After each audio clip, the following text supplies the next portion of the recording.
has come from the Master and received his grace. He has spoken to the pure one and has seen his face. He has traveled across the ocean with the truth in his heart and has spread the holy word across the land. Vivekananda, the lion-hearted man. Vivekananda, there's no one braver than. Vivekananda, eternally true, and we praise him forevermore. He has wandered through the mountains declaring the truth, a soldier of religion throughout all his youth. He has pointed out the goal with the sign of the Lord and has spread the Master's word across the land. Vivekananda, the lion-hearted man. Vivekananda, there's no one braver than. Vivekananda, eternally true, and we praise him forevermore. And although no longer with the sea is still in our hearts, his message still remains from the very start. Stand up and be strong, cast aside doubt and fear, and the word is slowly spreading across the land. Vivekananda, the lion-hearted man. Vivekananda, there's no one braver than. Vivekananda, eternally true, and we praise him forevermore. Vivekananda, the lion-hearted man. Vivekananda, there's no one braver than. Vivekananda, eternally true, and we praise him forevermore. And we praise him forevermore. And we praise him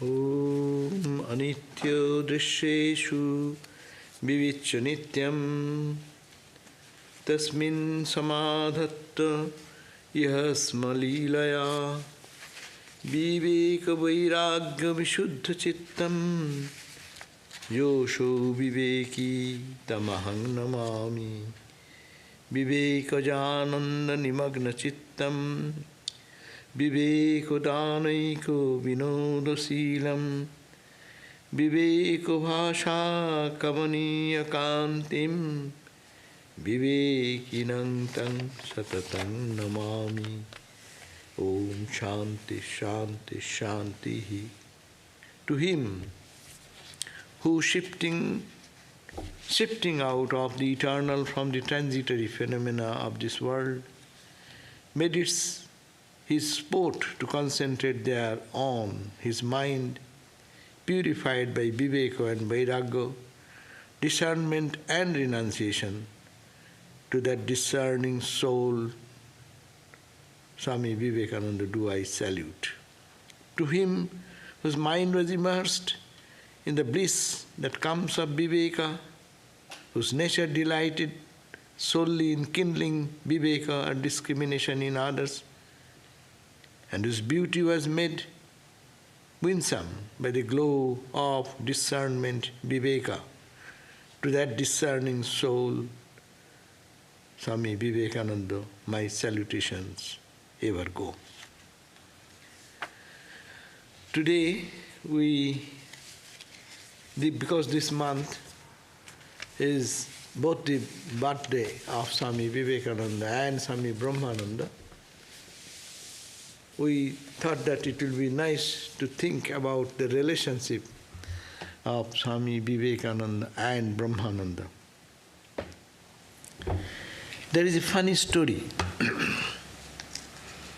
When Swami Vivekananda was a young boy, And he has good friendship with Swami Brahmananda Rakhal. So Naren and Rakhal, they are good friends from their early days of life. And they used to go to both gymnasium. And one day, Rakhal was in the home of Naren, because they are not far away, neighboring people. And they are all talking, and then Rakhal said that you have lost your power to do peacock march because you don't go to the gym anymore. And then they go into discussion among each other, and then the other people who are sleeping, it was almost midnight. Then Naren said, no, I do not go to gym is not correct. I go, but see, what can I do? And he started doing peacock march, means walking on the hand and putting the leg up. Not by foot, but by hand. That is the peacock march. And that was a great phenomenon, a very sweet story. All the people in the family who are sleeping at night, these two boys are talking loudly and walking in the big courtyard inside, and one is walking on the hand, putting his cloth tight and then legs up. And Rakhal, like a very devoted friend of him, like obedient friend, just followed him. This is a very significant story. It is a very simple thing, but Mahendranath Gupta, the brother of Swami Vivekananda, he wrote this in his book of memoirs of these early days. There he wrote that this Vivekananda and Brahmananda, they were tied together in bond of love from early, much earlier even coming to Sri Ramakrishna. And later on, of course, they became great, what you call the instrument in propagating the message of Sri Ramakrishna and this starting this whole Ramakrishna movement.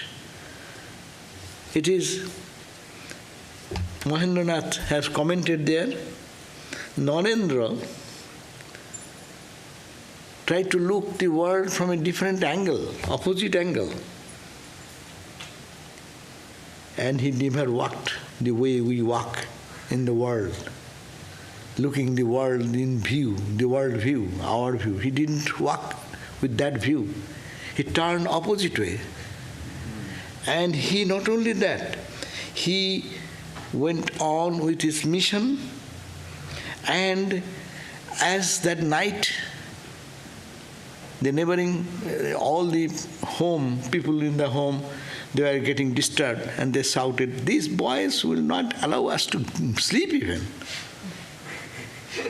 And then actually Vivekananda came not to disturb the sleep in which we are totally ingrained and indrawn. And Swami Vivekananda gave that grand call to wake up the inner divinity and purity from the slumber of ignorance to the light and illumination. And who followed? Like an obedient friend.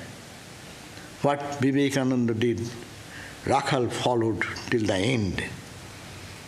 It is very interesting to know that how these two got connected.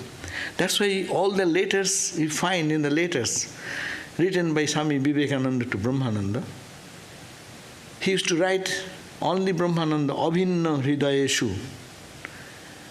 The heart, not bhinno, your heart, my heart, not two separate, abhinno, united in heart. oh my friend Rakhal.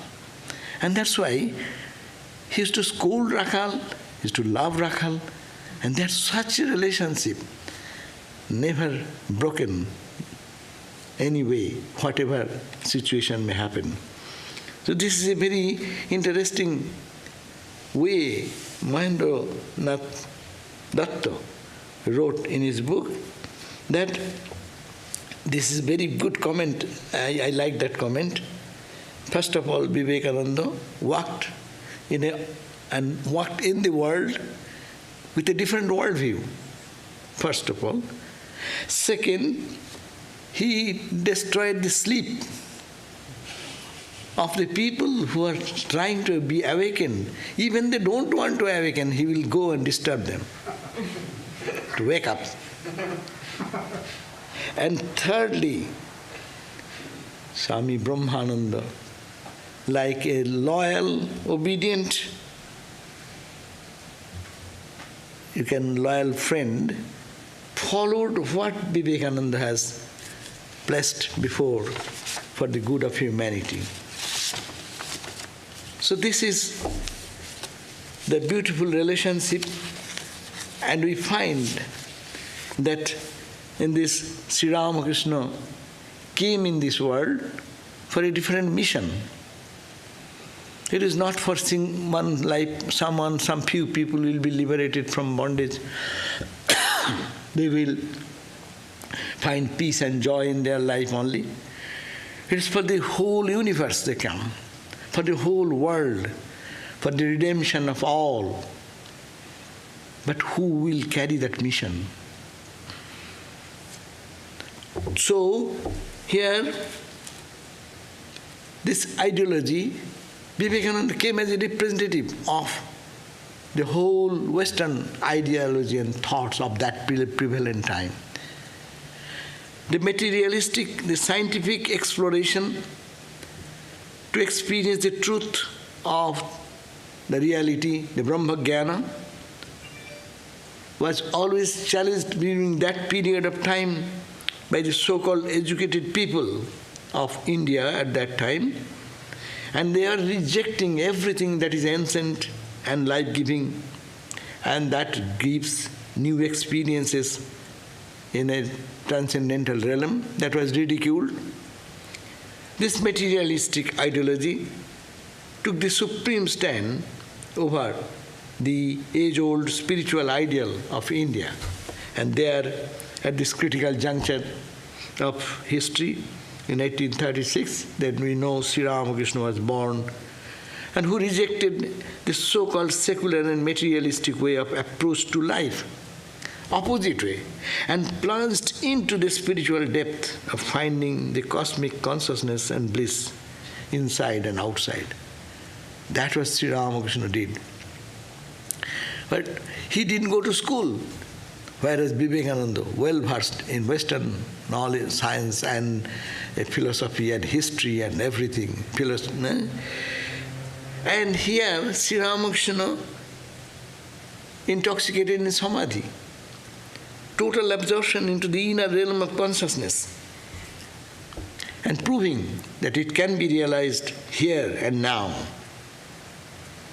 And he proved it by his life, and also left his posterity for proving to the world in a more tangible way.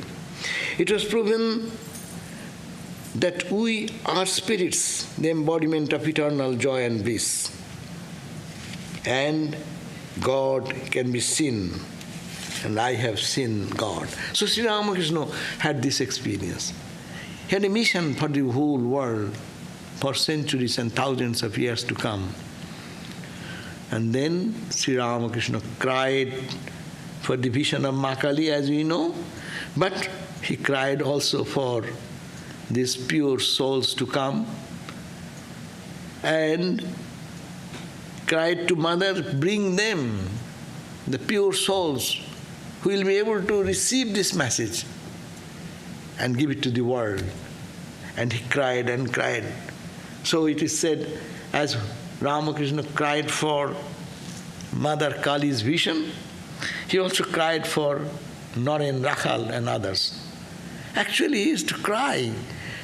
Even Babu Ram Maharaj once came one day and said, my boys, I do not know why I feel so much attracted for you, why I am so restless for not seeing you. You are not rich people, you are not giving me money, or you will give me honor, and you are not so well blessed that by getting something from you, I shall be honored in the society. But I do not know. I cannot but love you. And that love integrated them. And he cried and cried and cried. And he said, Mother ultimately brought one by one these people who will help in the mission, his mission. By the will of the divine providence, one by one, these pure souls, young, gathered around him. You observed the teaching and experiences of Sri Ramakrishna.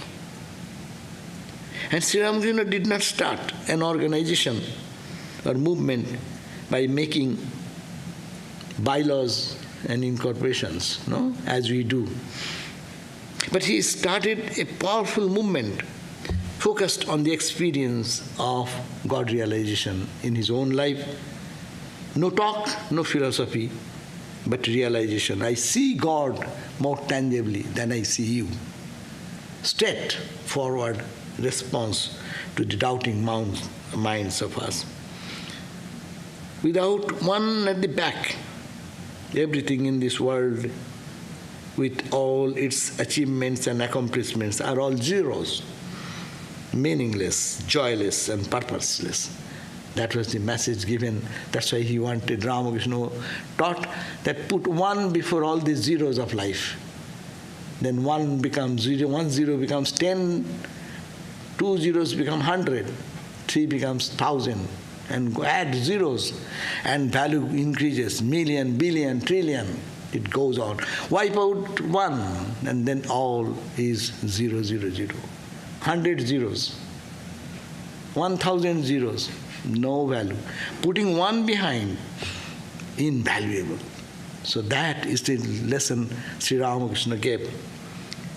And Sri Ramakrishna injected and instilled this grand idea of the ancient sages and saints of Vedic India into the hearts of the young souls, but especially in the Naren and Rakhal, were among them most powerful instrument to realize this truth first and spread it all over the globe. We find that Sri Ramakrishna first give a touch of that spirituality. To remove the doubt. Naren came with so much doubt. One day that story, Hajra was sitting outside the door, gate, outside the door, and then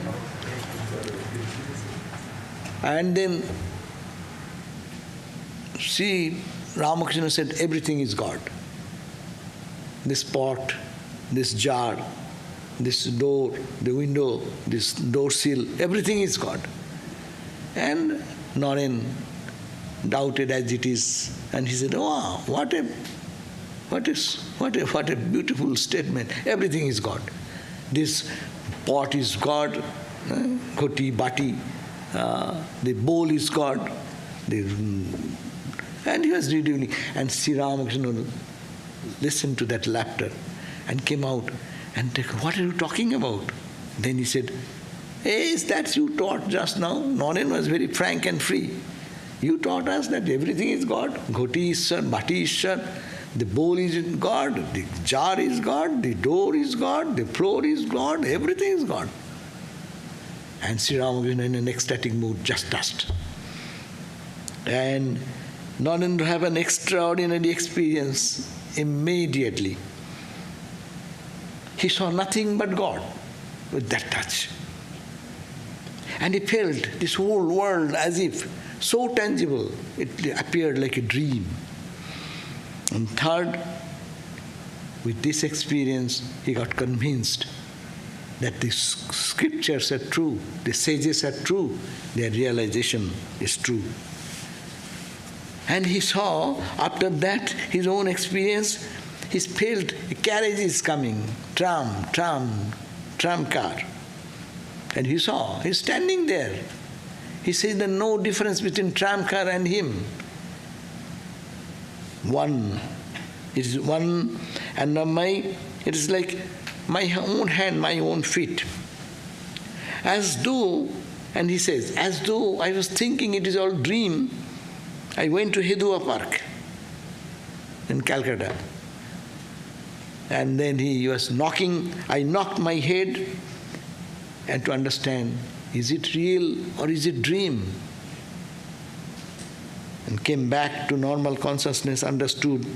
But Ramakrishna's touch brought the non-dual experience, which the scriptures are telling that the ultimate reality is that God everywhere. This experience of Swamiji and later touch of Sri Ramakrishna led Swamiji Vivekananda to non-dual truth as installed in his heart. And that he preached in the whole world. And there came the philosophy of serving God in man. And all this experience based on the oneness. And that was Sri Ramakrishna's purpose. And he concluded, he said that Dakshineshwar, this Gorarai, then Gorarai means Sri Chaitanya of this new age of Dakshineshwar. He can do everything. He can bring me back from Calcutta to Dakshineshwar in the middle of the night and give lesson and can return him. So these are all mystic words. We need not have to be too much mystic. But the realization, what was transmitted to Vivekananda was by touch. But he didn't stop there. He afterwards, to the other experience also, we can recall that experience, that Noren's household condition was so bad. There all starvation is going on with his mom and the brothers and sisters. And he came to Ramakrishna. He does not believe in idol. This is idol worship. This challenge, strong challenge. I don't believe it, so I don't go to the Kali temple. But Ramakrishna goes to Kali temple. I love you, that's why I come to you, but I don't take care of, I don't like that type of your going to temple, and I don't do that. So when one day Naren came to Ramakrishna and said, I cannot bear my sufferings of my family members so much. Please do something. And Ramakrishna simply said, what shall I do? You don't believe my mother. Go. Today is a good day. Go to Divine Mother and ask for whatever you will ask, you will get it. He is accepting the non-dual experience. But he is not unable to get into the immanent aspect of the divine. Transcendental and immanent, both sides. With eyes closed in the samadhi state, everything is Brahman, that's okay. With eyes open, can you see this is all same? This is incomplete realization to complete. That story happened. It is not a story, it is a fact. And then when he went, like Totapuri also had the same experience, he went and what he found. And he said, go to mother. And ultimately he yielded to Sri Ramakrishna's urge or request, and he went, and what he saw a living divine mother, radiant, full of joy, full of bliss, full of compassion, thinking for the redemption of the suffering of all, that divine mother. And he forgot what he wanted to go for asking for their problems to solve, for their financial problem to solve. He forgot this is the mother of the whole universe. Totally. Before his going, he said, on my way, I was possessed by a kind of drunkenness and began to stagger. I firmly believed that I would see the mother and hear her voice. I forgot everything else and became absorbed in that thought alone. When I entered the temple, I saw that the mother was actually conscious and living, the fountainhead of infinite love and beauty. Overwhelmed with love and devotion, I bowed down to heart again and praying, Mother, grant me discrimination, detachment, divine knowledge. My heart was filled with peace. The universe disappeared from my mind, and the Mother alone occupied it completely. Failing 3 times, such Naren said to Ramakrishna, it was certainly you who made me intoxicated and forgetful. Now you must at least say a prayer that my mother and brothers will never lack food and clothing. So anyhow, Ramakrishna sanctioned that. But the point is that he saw Naren is a transformed personality, seeing that God is transcendental.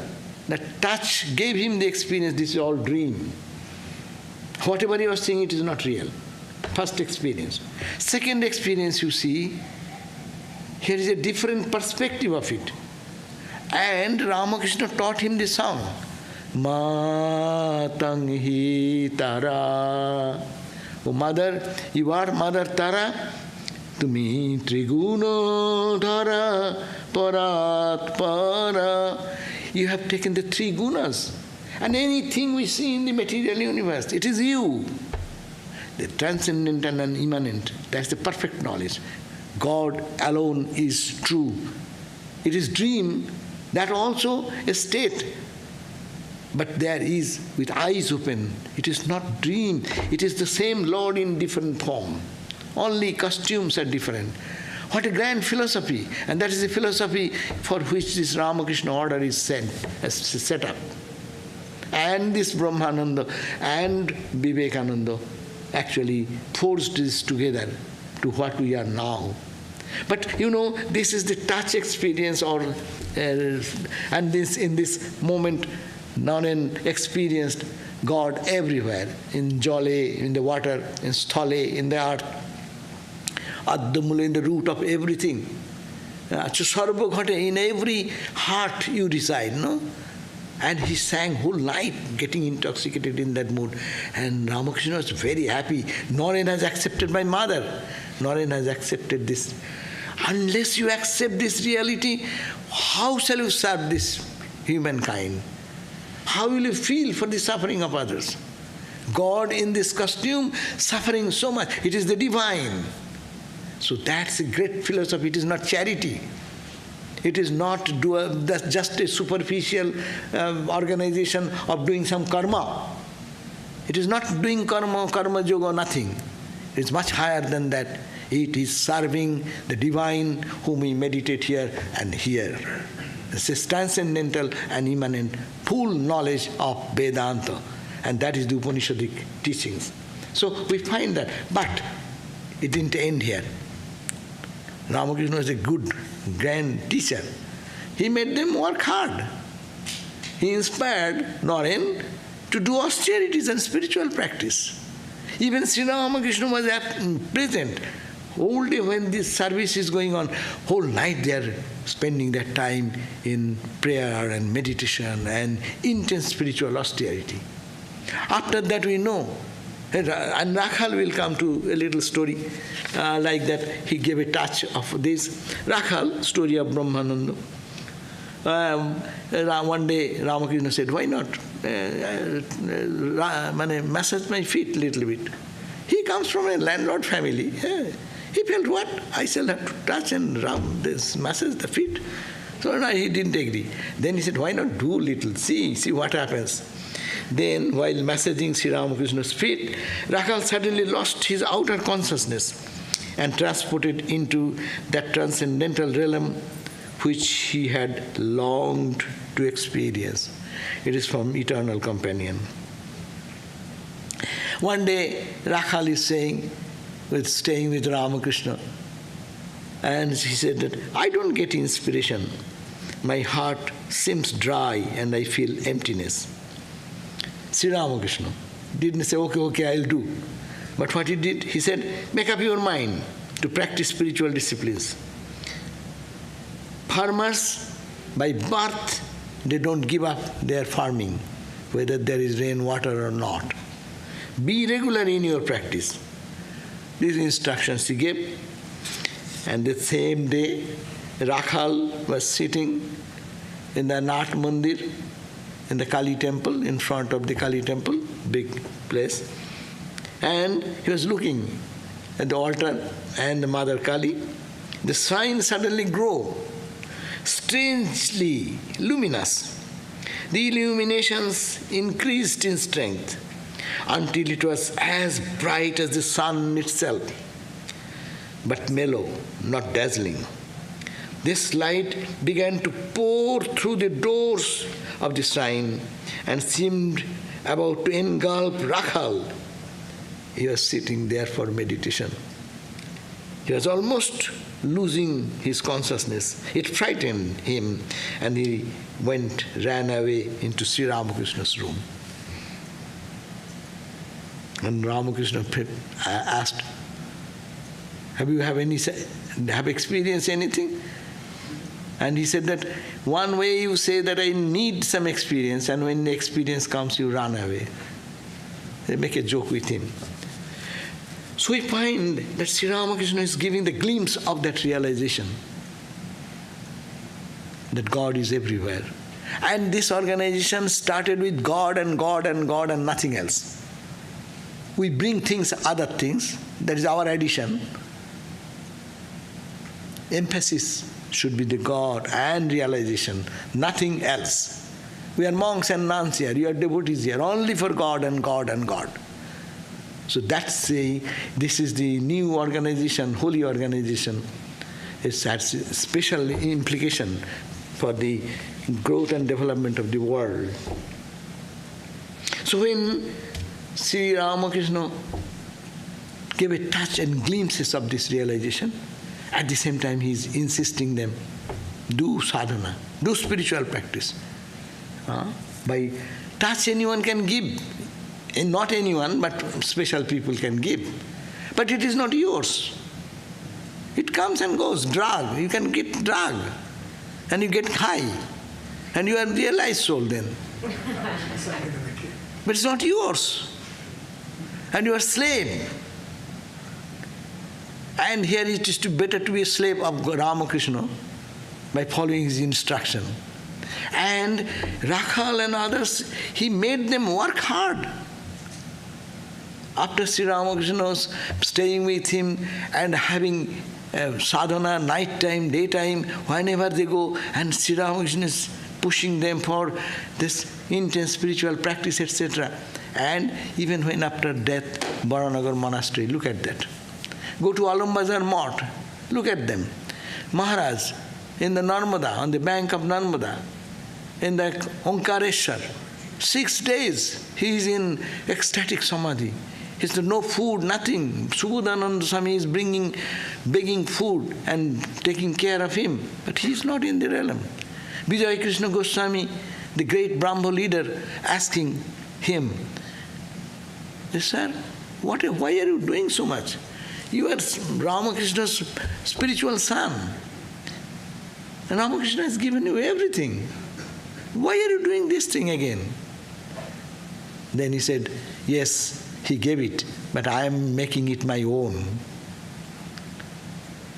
Suppose, look at our life. If you one day have a little dream, you think, I have achieved everything.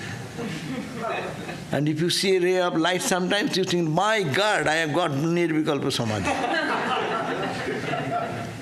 And here you see, they are getting day and night being steeped into it so much, but still they are engrossed. That's why Maharaj said, spiritual life starts after Nirvikalpa Samadhi. Have you heard this word before in the history, in the scriptures? I do not know that there is such word. After Nirvikalpa, your spiritual life starts. That's why people get Nirvikalpa here also, I remember. When I first came, there one gentleman used to come here and meditate. And his eyes will be totally focused like this and stand like that, queer posture. And he went and asked me, have you got Nirvikalpa Samadhi? Oh my God, I don't know about what you are talking about. Well, you don't have, I have it. So they have. But this is not so easy. It is a life-transforming thing, and not only that, it will help the whole humanity.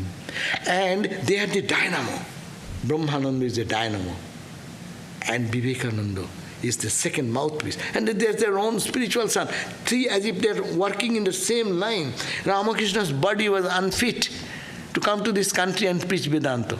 His health is so fragile. It's not super sattic. You need Rajasa body. With little Rajas. That's why Naren came. With gymnasium and this and that and strong, intellectually, this Western science and technology, this, that, everything is known. So he fired like that.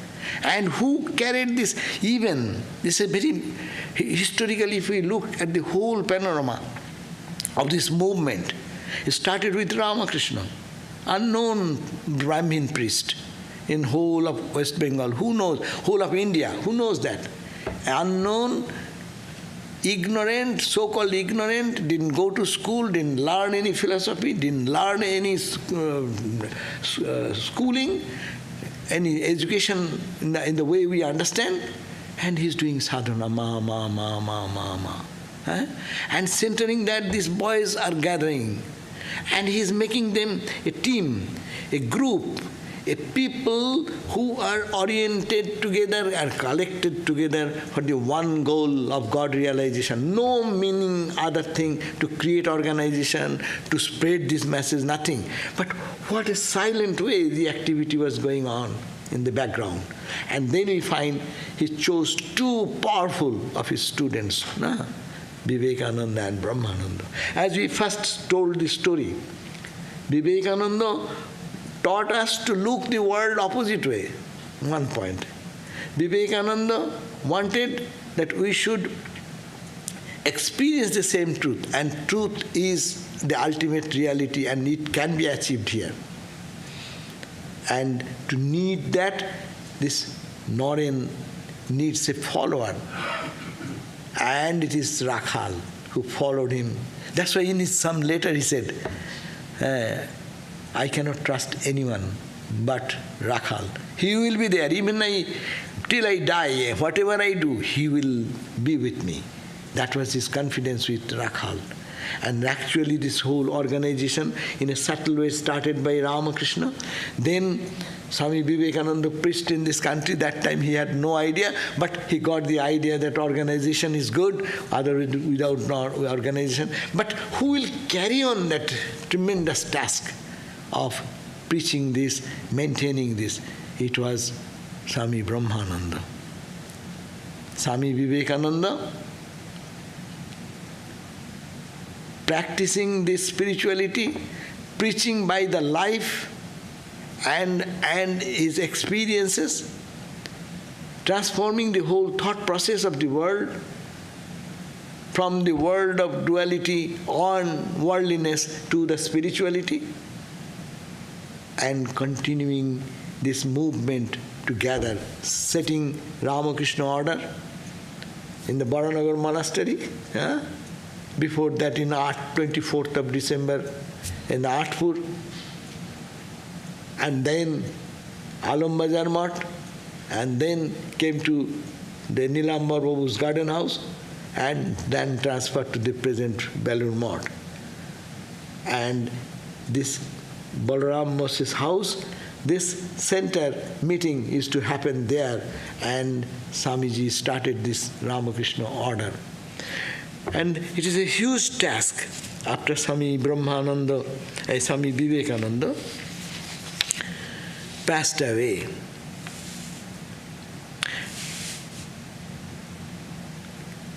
Then it was a question. A strong personality like that is gone. Oh, Ramakrishna mission is going to be dissolved or it will fail. A few monks cannot run this organization. But it was Swami Vivekananda. Swami Sri Ramakrishna selected him, of course. There we find that Swamiji is telling in the spiritual teachings of Swami Vivekananda, he's talking about Swami Vivekananda. Swamiji is inspiring, he is holding the Sangha. Sangha was established by Swami Vivekananda and gathering all the 16 boys, and then Brahmananda was made the leader, the president.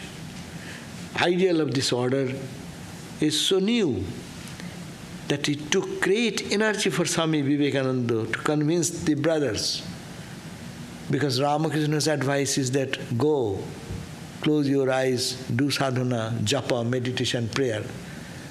And Vivekananda says, die for others. If you can see God in the temple, can you not see God in the living being? Hungry, poor, and illiterate. Can you not see God? It's a totally opposite idea, as it were. Among these other brothers, to convince them, it was a big, huge task. Swami Brahmananda was there also, a friend and follower of Swami Vivekananda's ideal.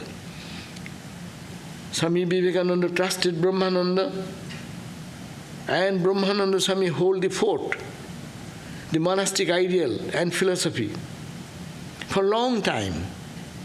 1902, when Swamiji passed away, until his last day of Brahmananda in 1922, 20 years he continued the troubling period of this movement, starting period of this movement, 20 years, and keeping the fire of renunciation ablaze, keeping the ideal of service to humanity, not to humanity, to God in human being, and keeping the Advaitic knowledge and meditation practice and devotional practice, etc.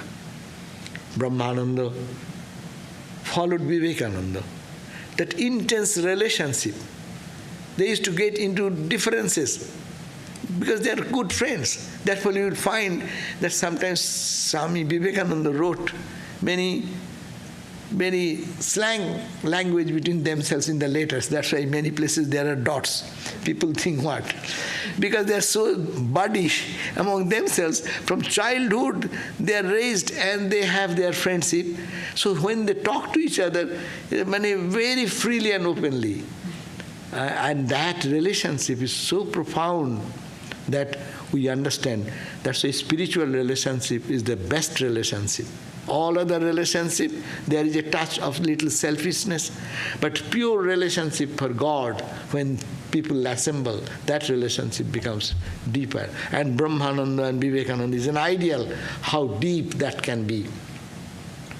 Brahmananda Swami, he said not only that this convincing every monastic, every brothers, Ramakrishna's disciples, to see that all action is service to God. You do meditation, but you at the same time serve God in man. Swamiji's ideal then he presented, no. That it should be equally, they will be philosophic. They can just sit for talking about the highest philosophy. Next moment they can go to sell the vegetables grown in the monastery to get some money. They can be now, next moment they will be working to sit for deep meditation, and then she will cry in the name of the Lord. So what a blending of ideal life Swami Vivekananda presented. It's very difficult, because ancient, even today in India, thousands and thousands of monks are there. They are wandering monks. That is the ideal. So a monk will wander around, beg food, think of their own welfare, meditation, or analytical path of discrimination. But these sadhus, they are working in the hospital, they are working in the school, colleges. What type of sadhus are they? To convince and to bring this ideal is very, very difficult task. And when dynamic person like Swami Vivekananda was there, all India arose. You can hear a dynamic person talking. But Ramakrishna, this Brahmananda was not dynamic, very soothing, like a moon. The soothing light of the moon, the pleasing light of the moon. Vivekananda is like a fire. And whereas Rakhal Brahmananda was a soothing personality who, by love, by his presence, transformed the people. And he convinced the monastics for the future organization. Swami Brahmananda said, talking to the monastics, young people, you have come in this world for the realization of God. Accomplish the object first of all and fulfill your life's mission. Solve your problem, struggle hard and become deathless by testing the immortal bliss. My boys, once again I enjoin you. Have firm faith in the words of your Guru and try to get absorbed in deep meditation. Be sure, sooner or later, you will have visions of the Lord. These are one way. But next, Swamiji Vivekananda gave his very life to build up this organization and to give facilities to you all. Then he's talking to the brahmacharis of Kankal ashram. The Vivekananda has gave his very life to build up this organization and to give facilities to you all for your spiritual sadhana. Try to realize the great love that Swamiji bore for you. He cut short his life by overwork out of his infinite love for all. He had great faith in young men. Swami Vivekananda has left the charge of his mission as a sacred trust on all of you. He is inspiring. That is what Swamiji brought. That's Ramakrishna's message. And you are here to make it manifest in your life. Realize God by the path Swami Vivekananda has presented. Sri Ramakrishna manifested himself to the world through Swami Vivekananda. Who is speaking? Swami Brahmananda speaking. Sri Ramakrishna manifested himself to the world through Swami Vivekananda and gave his message through him. Sri Ramakrishna is too great for the ordinary mind to understand. Swami Brahmananda speaking. Swamiji, means Vivekananda, had placed Sri Ramakrishna and his ideals before the world so that they may be understood by ordinary men. Swamiji has preached Sri Ramakrishna's ideals in a form intelligible to all. It is madness to try to understand Sri Ramakrishna except in the light of Swamiji's teachings. Read again and again the sayings of Sri Ramakrishna and Swamiji's works and plunge yourself in meditation and spiritual life. So, Swami Brahmananda had a greater task, being the head, spiritual head, and in that time, political situation of India, freedom fighting movement is going on. Government looks upon the Ramakrishna mission as a supporter of the freedom fighters. In the garb of Gerua, or the garb of monastic dresses, they are actually running this movement of freedom fighting movement, instigating people to fight out British government.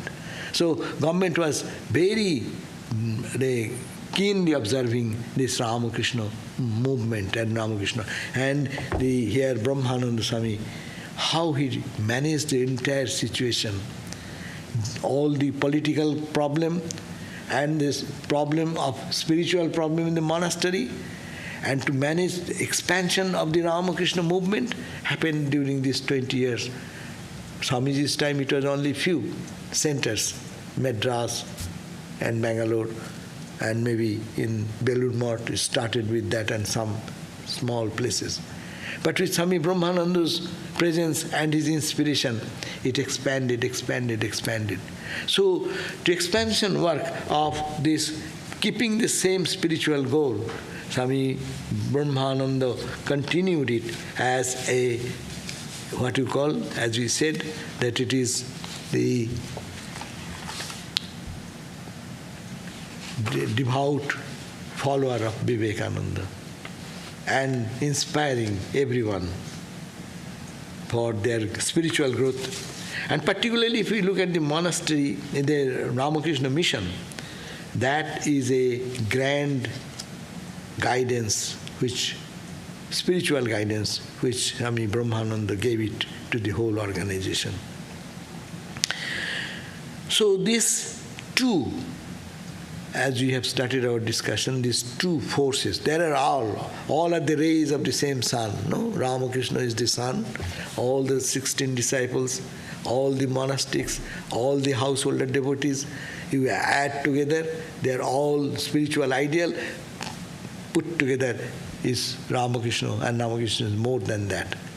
But some become the leader after Sri Ramakrishna's passing away. Swami Vivekananda, and next his silent follower, Swami Brahmananda, supporting Swamiji in every action, and himself taking the load to follow the same direction as Swamiji did. This is the friendship, this is the relationship. Deep down is the love for God, deep down is the love for Sri Ramakrishna, the absolute God in the human form. So, you have a great responsibility for that, because what has been given by Ramakrishna, by Swami Vivekananda and Brahmananda is again God realization. Goal of life is freedom, freedom from all bondage, and to serve everyone with this noble attitude, to serve everyone as the representative of God, God in human being. It's a very simple language I am talking about, but very hard to apply in our life. We see that God in everywhere, we don't see at all. Not only we see, if anything goes, the moment does not go in my way, I behave like an ordinary person. But this is the spiritual organization, and we are all part of that movement. So we should have to be careful to build up our life in the light of this Vivekananda, Brahmananda, of course Sri Ramakrishna and his mission and the ideal. Thank you all. So we can have the song and then we have some question answer. I will not have another setting because of the COVID. We are not going for any class or anything. So we'll have some question for a few minutes here.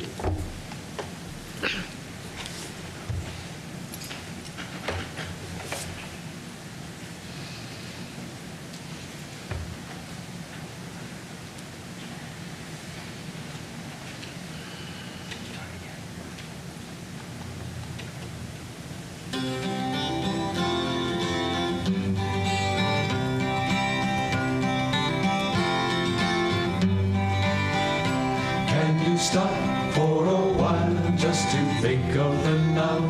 Can you picture the wonderful pair? They are friends in eternity, side by side. Music's playing, gopis swaying, love and laughter seem to fill the air. Close your eyes and you'll see them on the lotus. Close your eyes, dancing arm in arm with their hearts entwined. Close your eyes, can't you see the shining lotus? Close your eyes, Maharaj and Krishna, Maharaj and Krishna, dancing on and on.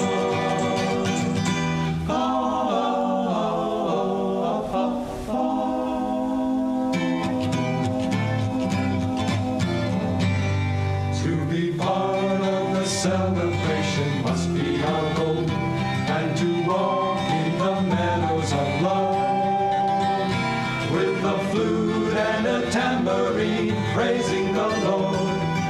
Children singing, anklets ringing, love and laughter seem to fill the air. Close your eyes and you'll see them on the lotus. Dancing arm in arm with their hearts entwined. Close your eyes, can't you see the shining lotus? Close your eyes, Maharaj and Krishna, Maharaj and Krishna, dancing on and on. Maharaj and Krishna, Maharaj and Krishna,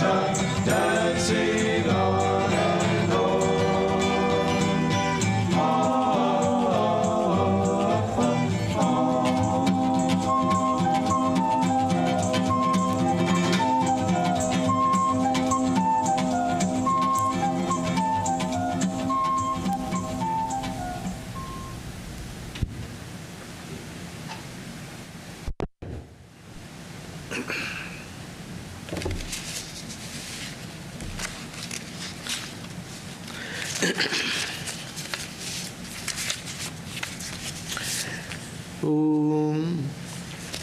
Are you doing questions, Mark? Oh, announcement. Questions or announcements or anything? Shall we? Acha, okay. So, announcement first. Next Sunday, there will be Swami Vivekananda worship here. But this also I do not know what will be the condition of the COVID intensity. So we may not be able to accommodate everyone. So we'll announce that, seeing the situation. But you can be all, it will be all in online available. 10 o'clock worship will start as usual. 1 o'clock home of fire. And then all these things will be lessened because Prasad and others, whoever will see the condition, we may restrict the number, how many people can be accommodated, and we'll have Prasad maybe by hand distribution so that not to eat here, to interact more. Like that. So the 15th, you please note in your calendar or when you send the announcements. And now you can have some question and you can end later on. Breakfast? Breakfast, Swami's breakfast is also starts at the morning 6:30 a.m. With the Kathopanishad reading and breakfast offering as usual. Anyone like to ask questions?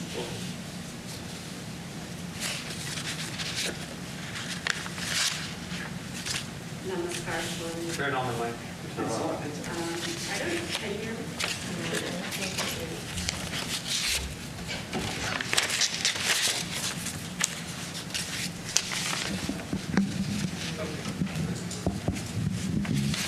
Okay, go ahead.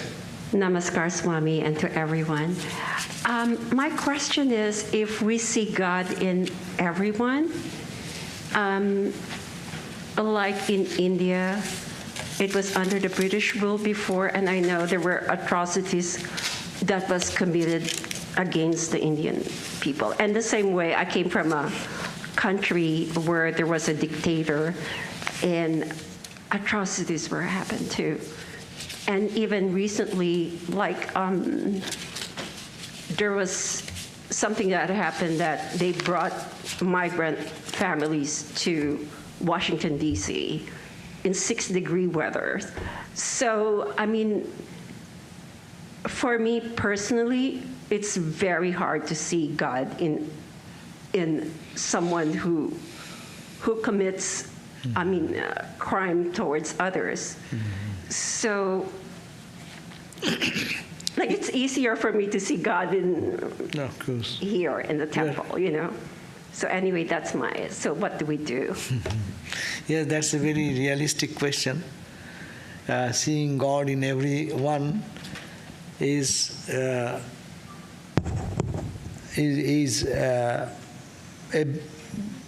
end result of our spiritual practice. End result of our spiritual practice. Beginning goes, we want to see where there is beauty, there is love, there is joy. That's it. There to see God. It's easier. Innocent child, a smile, we can try to feel that is God's play. Some friend shaking the hand with others, Swami Vivekananda said, we can see God there. Someone is lovingly having some sweet gift giving, you can see God's love there. But it is difficult for others. But why it is easier? Let us start from there, where there is a better manifestation, where is the sattvika manifestation, that means purer manifestation. God is everywhere, in the bad, in the good. In the bad, it's tamasa. It is called the darker covering. Mind is brutal, mind is dark. Atman is same. Inner reality is the same. But it is covering of body, mind, emotion and ego. We have 5 coverings. Inner light is inside. Vedanta says inner light is everywhere the same. It is covered by ego. First ego covering, then intellectual covering, big ego, and then comes another covering, mind, then comes mind and emotions, no? Then comes the pranic energy, what is the energy body, and the physical body. So all the darkness is in different layers. So that who is darker mind, the light will not penetrate through that. In a white covering, see, if this lamp is covered with a white glass, it will be manifesting the light.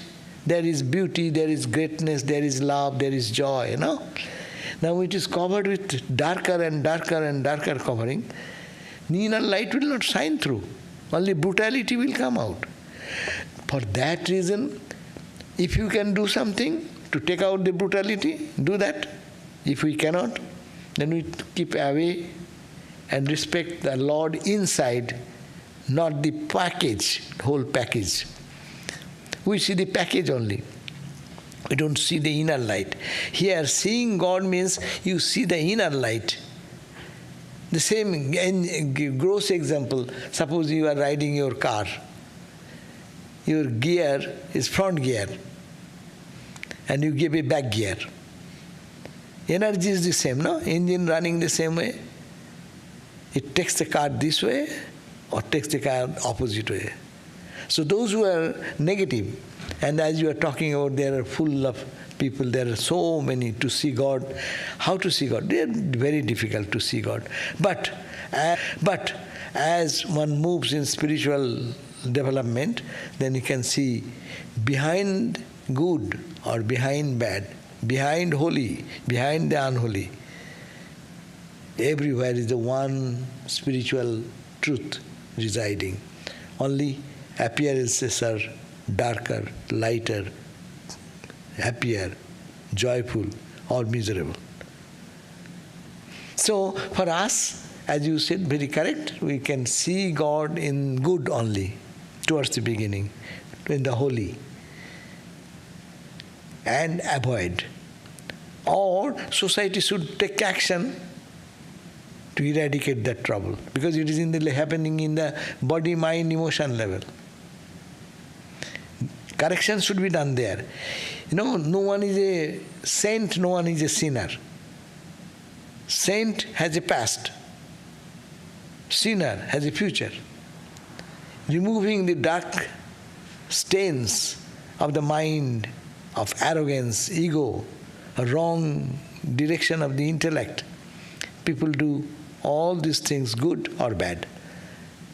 So correction is necessary. That's why we do spiritual practice. What do we do in spiritual practice? We do pray to clean the mind. All spiritual practice means cleaning the mind, cleaning the emotions, cleaning that our darker aspects of our personality. And when these are clean, that same person, the sinner, will be saint. Paul, Saul becomes Paul, no? The transformation. Girish became a devotee Girish. If we see the examples of, there was a robber who became, this says Valmiki.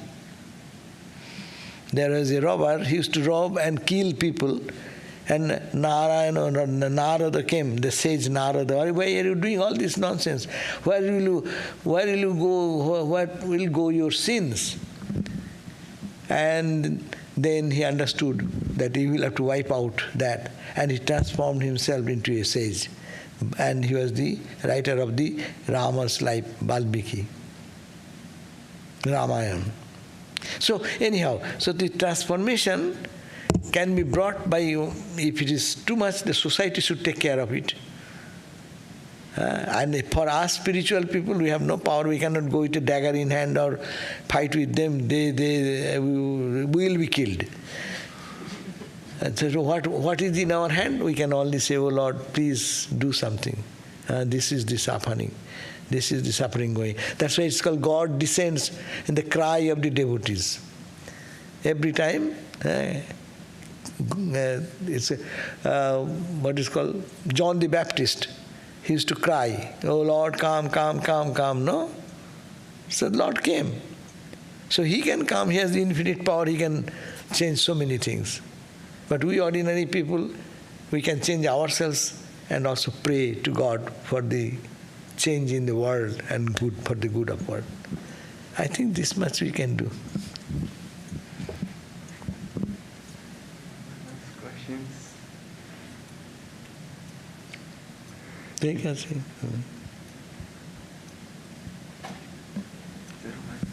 Okay. There's some questions from online, Mara. First, I want to be with God forever. Am I wrong that I don't want the dry Advaita Vedanta?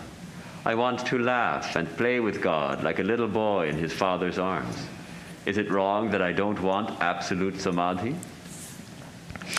Yes, today's discussion this question should not come, because Swami Brahmananda used to dance with Krishna all the time. And he said that spiritual life starts after Nirvikalpa Samadhi. And don't think Nirvikalpa Samadhi is dry. It is joy, infinite joy. But you want to play with joy? Good. Brahmananda once teaches that. Sing the name of God, dance in the name of Krishna, sing the glories of God, and fill your heart with joy. Yes, that's a path. And Vedanta includes that. But we are talking about Vedanta because that is the ultimate expression of oneness. That's why we talk about. Yes, you can follow. You can follow that path. You need not have to. Gita also says, there are many ways. You can be a bhakta, you can be a jnani, you can be a meditator. Whatever suits you, take it that path. And be united with God and play and dance with God too. That should be. There's no conflict. One more question. Isn't it enough to have God realization as the goal of life? After God realization, what is humanity or its service? Then what is the meaning of having the twin ideal? Yeah. Yes, after realization of God, then you will be a different person. Your presence will give joy to others. You will be able to remove their suffering instantly. Your prayer will have tremendous impact on the other. Your very being, living in the world, will be a blessings to the world. And you will see the world is filled with God. So these are the achievements. And if you don't see God, you will see the devil. You will see all the nonsense thing going on. And his end result is frustration. End result is total loss of your sanity. What can you do? The world is going on like that. So I think that this is very important point. God realization is not the goal. To what goal? You fix some goal and see if you can be in permanent peace and happiness and give joy and happiness to others. And you are mixing with two things. When we are a student, our twin ideal should be there. What? Atmana moksha, for my own liberation, and I try to serve others. Jagat hitaya cha, for the good of others means whatever I do, I will serve the Lord. So this should be the student's practice. And when you are established in that, it will be spontaneous from you. You need not have to do anything. You be there, people will flock around you. Christ was sitting somewhere, people used to flock around him. Buddha came, he was surrounded by hundreds and thousands of monks by seeing him. So you need not have to do anything. But when you are a student, so you should have to think, what is my goal of life? To know myself, or in devotional language, to see God. And how to see God? By every day, whatever time we have, to give it to the service to God in front of me. So that is the ideal. So this both way of looking at life will give total freedom from bondage. Okay? Okay, thank you all. Acha. Yes.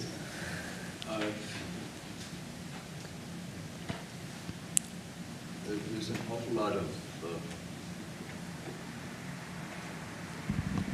the world that we're trying to transcend or get away from, and we end up with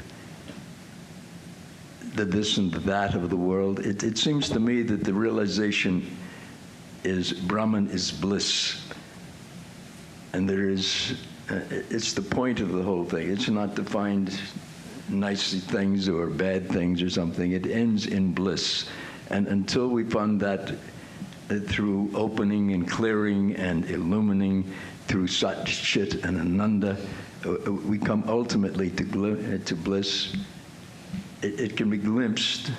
How do we realize it, and so that it becomes the absolute reality? Or is it just to say, oh, everything is God and be happy and go our merry way? I think we have to find the reality is bliss itself. Yeah, you will be in bliss, and no one needs to tell you. Your experience will tell you that you have reached the bliss. And when that bliss one is attained, suffering is no suffering, joy is no joy. The so-called apparent good and bad is only a play of the fun. It's like the waves in the surface of the ocean. Nothing happening, it is just a fun. It's water playing with the water. The same one God playing with other. That will be a different blissful state of mind. But we are not in that state, but that will be the end result. You will feel bliss, and you see same bliss is just a fun. The one wave fighting with the another wave is a fun. One wave embracing another wave with love is a fun. If you know it is all wave, it is all water, it is only one bliss in diverse ways in the name and form. In name and form is different, but the content is the same. Name and form in ornament, you go to the jewelry shop. Name and form of the jewelry is different, designs are different, but it is all gold. When that is known, it is all fun. Whether you like the ornament of earring or a bracelet, that's yours. But it's gold and gold and gold and gold. So that is the Vedantic perspective, what you said, that one will be established more in bliss and bliss and bliss and bliss, and see the bliss everywhere. At that time, that will be the experience. Even that story of a monk who was beaten and he got totally unconscious, and the monks, monastics took the body to the monastery and fanning and taking care of that. A little consciousness came back. He was feeding, someone is feeding warm milk and then trying to bring him to back to consciousness. Then he said, what he said? Who beat you? Who did this condition to make you unconscious? What is that person? Who is that? The response came spontaneously, bliss. He who is feeding me with love, he is the same person who beat me. Only one. God. You can say God in devotional language, or in Vedantic language, the same consciousness manifesting this way and that way. But it is a play, it is a fun, it is a joy. That becomes joy. Okay? Thank you. Om Shanti Shanti Shanti Harihi Om Tat Sat Sri Ramakrishna Arpanamastu.